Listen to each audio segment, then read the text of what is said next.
Hello and welcome to In News program. Today's topic of discussion is climate change. IMD focuses on special training for fisheries groups. So the points of discussion will be, we will discuss about the news, fishing in India, impact of climate change on fishing industry in India, potential of fishing industry in India, National Fisheries Development Board, government initiatives, prelims question and mains question. So first of all, let's have a look at the news. As India is listed amongst the countries in the zones where the impact of climate change would be significant on fishing, India is making efforts to train the fishery industry to adapt to climate changes and its depleting effect on the fishing industry.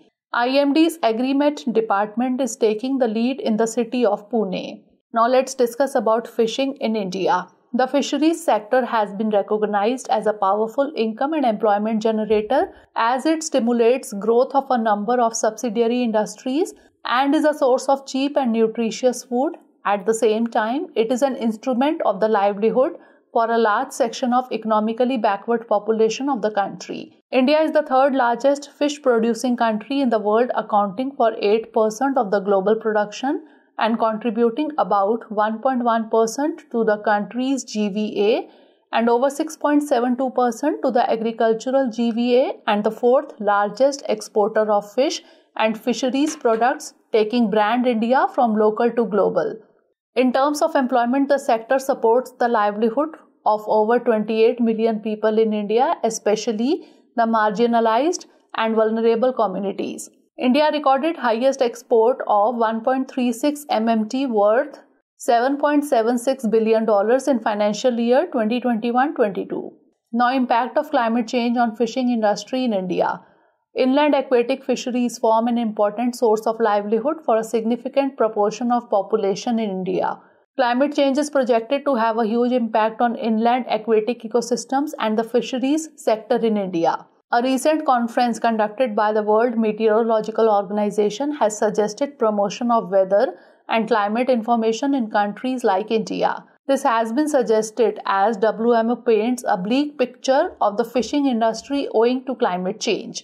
One of the major states which is impacted by climate change effects on fisheries is Maharashtra. Maharashtra has the third largest fishing sector in India, with a majority dependent on inland fishing. Due to the climate change, the paucity of catch in the reservoirs in the state has decreased, and this is giving a tough time to the fishermen. The production also has declined significantly. Over the years, there has been a significant shift towards inland fisheries, and now 63.30% of fishing industry is from inland sources.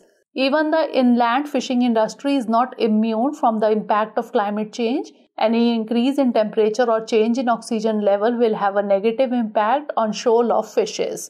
There is a major part of country which depends on inland fishing. Special training is required to be given to groups that issue agro-meteorological advisories to fishermen.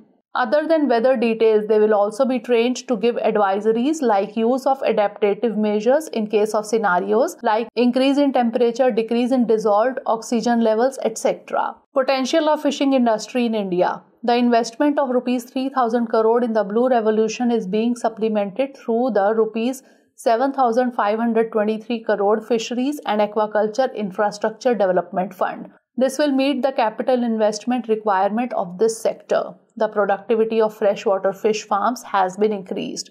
30,000 hectares have been added to the area under fish farming. The marine fishery potential in the Indian waters have been estimated at 5.31 MMT, constituting about 43.3% demersal, 49.5% pelagic and 4.3% oceanic groups.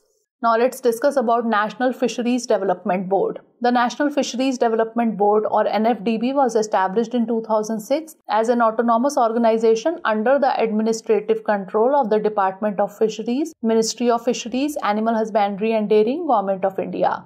It aims to enhance fish production and productivity in the country and to coordinate fishery development in an integrated and holistic manner. The activities of NFDB are overseen by a governing body under the chairmanship of the Honorable Minister of Fisheries, Animal Husbandry and Dairying. Now let's discuss about government initiatives. The government has taken various steps to promote the fishing industry in India. Pradhan Mantri Matsya Sampada Yojana was approved in 2020. PMMSY was initially announced in Union Budget for financial year 2019-20 and subsequently announced as part of the COVID-19 relief package, Atmanirbhar Bharat package of the Government of India. Fisheries and Aquaculture Infrastructure Development Fund has been created by the Department of Fisheries, Ministry of Fisheries, Animal Husbandry and Dairying during 2018-19. FIDF provides loans to the eligible entities at concessional rates. Kisan Credit Card has also been launched by the Honorable Finance Minister. It provides concessional credit boost to farmers including fishers and fish farmers. Now it's time for the practice questions. First is prelims question. Consider the following statements. 1. Inland fisheries are more significant than the other types in India. 2. Kerala is the leading fish producing state in India. 3. Rohu, Katla and Baramundi are the common types of fishes found in the Indian subcontinent. Which of these statements are correct? Only 1 and 2, only 2 and 3, only 1 and 3, or all of the above. Now mains question. Discuss the impact of climate change on the fishing industry in India with special reference to the Blue Revolution. So that's all for today. Stay tuned for the next episode. Thanks for watching.